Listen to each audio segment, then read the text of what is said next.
On applaudit Jean-Jacques Hano.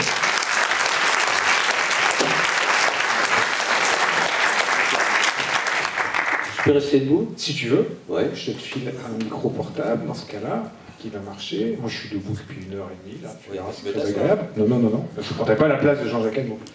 D'abord, une chose. Je préfère être debout parce que j'ai l'impression d'endormir tout le monde si je suis assis. Je ne pense pas que ça va être le cas. Bonsoir. Bonsoir. J'ai une question, parce que dans les écoles de cinéma, on dit des fois aux étudiants qu'on est trop rigide des fois, qu'on en prépare aussi toutes les choses, et puis on ne se laisse pas assez aller sur le tournage pour laisser passer aussi des surprises. Vous avez dit que vous préparez aussi parfaitement, vous lisez des centaines de livres pour chaque film que vous préparez, donc j'imagine que vous allez sur le plateau avec déjà l'idée très précise de ce que vous voulez faire.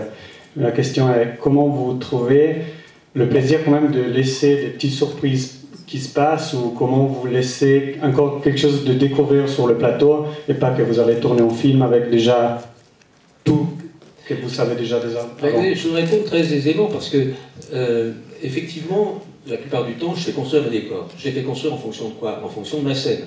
Donc en fonction de la position des acteurs, du mouvement et de ce que je veux raconter. Par exemple, puisqu'on a vu un extrait de Nom de la Rose, je voulais que quand ils ouvrent la porte du monastère, on voit tout de suite derrière le donjon qui abrite la bibliothèque. Donc j'ai fait construire le décor comme ça, j'ai cherché dans 365 monastères, j'ai jamais trouvé cette porte qui ouvrait sur le donjon, donc on l'a fait construire. C'était le plus grand décor construit d'ailleurs en Italie depuis Cléopâtre. Mais alors, si vous voulez, quelle est ma marge d'improvisation? Peut-être Sean Connery sera de mauvaise humeur. Très bien. Et le jeune comédien aura oublié son texte. Parfait. Ce jour-là, j'avais prévu qu'il y ait un beau soleil. J'avais fait construire le décor dans l'axe en contre-jour, en 3/4 de contre-jour. Donc j'avais fait orienter le décor. Ce jour-là, il pleut. Eh bien, c'est ça la surprise. Et il faut s'organiser. Moi, je tourne. Je me dis, tiens, ben finalement, il pleut, c'est pas mal. Et ça va donner une sorte de tristesse et d'inquiétude. Donc, allons-y. Et chaud et de mauvaise humeur, parfait. Je vais donc aller voir le mot, mais je vais lui dire, tu sais quoi, tu bégayes un peu, ça va le mettre encore plus en pétard. Il va te regarder, et je ferai un gros plan sur lui quand il te regarde. Donc, si vous voulez, quand on a bien préparé son coup, on sait ce qu'on veut raconter. Or, qu'est-ce que je veux raconter? Je veux raconter que quand ils arrivent dans ce monastère, il y a une drôle d'ambiance. Ça, c'est le but.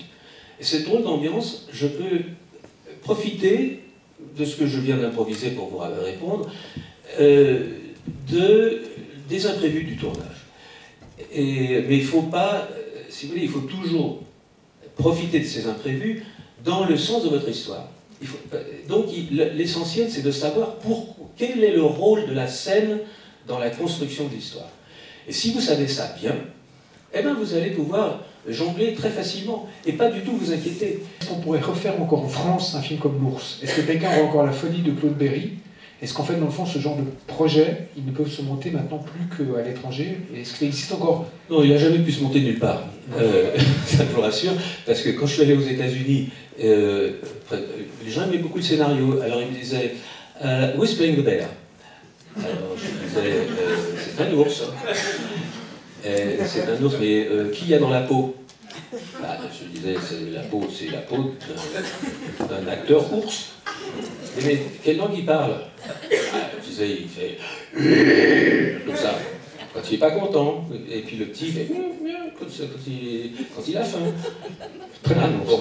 Et pour un fou furieux, j'avais déjà fait la guerre du feu. Vous avez parlé avant de faire chauffer les décors à 42 degrés, etc., faire venir les pompiers, etc.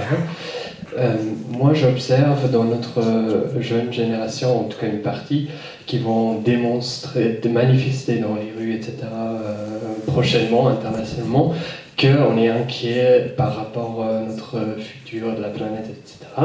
Du coup, je voulais savoir comment est-ce qu'on tient l'équilibre entre l'envie pour le cinéma, pour les effets, etc., tout en sachant que peut-être c'est polluant, etc. Comment est-ce qu'on garde l'équilibre avec sa confiance? Alors, pour que l'équilibre de la planète soit respecté, je conseille de ne pas naître, de ne pas manger, de ne pas voyager, de ne pas prendre le train, et oui, de débarrasser le plancher.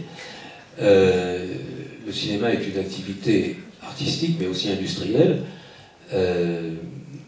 et je comprends votre souci, mais il faut trancher à un moment. Et la bonne nouvelle pour vous, c'est que la plupart des effets qui étaient faits sur le plateau sont faits maintenant à l'ordinateur. Les ordinateurs, c'est méchant, ça chauffe. Et mais enfin bon, c'est un film, celui-là que vous venez d'apercevoir, je n'ai vu très peu de décors, mais j'ai fait construire la place centrale de Stalingrad. Alors évidemment, c'est du bois, c'est du plâtre, mais c'est aussi des gens qui travaillent, qui exercent leur art, qui sont contents de vivre, mais qui malheureusement, effectivement, viennent en voiture, et en voiture diesel. Donc si vous voulez, il y a tout un tas d'aspects négatifs. Cette réunion aussi coûte de l'électricité, et vous-même, ce soir, vous allez sans doute manger et boire un coup. Tout ça est très très mauvais pour la planète, donc je vous déconseille de le faire. Mais quand on a l'égoïsme de vouloir faire du cinéma, il faut savoir qu'effectivement, c'est une activité qui parfois pollue. Le livre est tout à fait intéressant parce qu'il est, surtout pour les gens qui se destinent à faire du cinéma, parce qu'il est très précis dans des petites choses, et c'est souvent en fait ces choses-là que les réalisateurs pensent ne pas être intéressant à transmettre, et en fait c'est souvent ces petits détails. Je l'ai beaucoup fait en pensant à vous en vérité, j'ai beaucoup fait pour transmettre le savoir qu'on accumule dans toutes ces années de mise en scène. J'aime transmettre. Et je pense que dans un événement imprévu, on va marcher à pieds nus dessus maintenant. Voilà, parce que tu as dit quelque chose de sans doute. Oui. Donc oui, je pense, si vous voulez, que l'école de cinéma ne prépare pas à la réalité du plateau. Et vous allez être, comme je l'ai été moi, complètement déstabilisé dès le premier jour. Quand j'ai eu un plateau à gérer, je n'imaginais pas que j'allais avoir toutes ces décisions à prendre. J'étais complètement incapable de savoir à l'avance quel type de lumière je voulais. Donc, si vous voulez, il y a tout ça.